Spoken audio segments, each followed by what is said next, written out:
Државата очигледно нема адвокат. Во време кога се готват најконтроверзните закони што ќе го урнат енергетскиот суверенитет на Македонија, ќе предизвикаат и сериозни финансиски импликации, институцијата која постои за да ја заштити државата, правобранителството, молчи. Алфа цела седмица чека одговор од правобранителот Агрон речи, кој е прв меѓу оние платени со народни пари да ги штитат македонските интереси. Одговорот стигна дури сега. Правобранителот не бил сигурен дека сме биле новинари.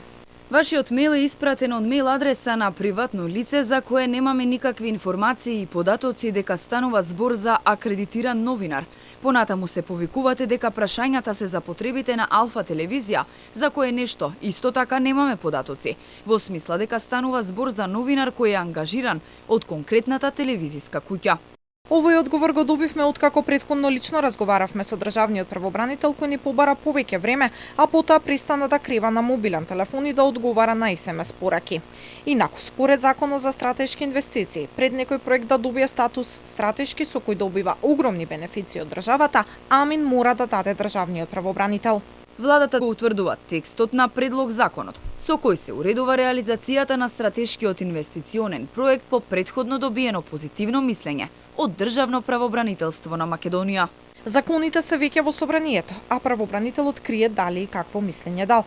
Од друга страна, антимонополската комисија даде негативно мислење и бара до објаснување за државната помош. Владата тврди дека тоа ќе било земено предвид и ќе биле направени корекции, иако законите веќе го минаа првиот филтер. Најспорна инвестицијата на грчки Митили Неос, која покрај сите поволности треба да добие речиси 50 милиона евра кеш државна помош, а државата нема да има никаков удел во новата комбинирана гасна централа, туку само обврски да купува струја и топлина, без разлика дали ќе има потреба од тоа.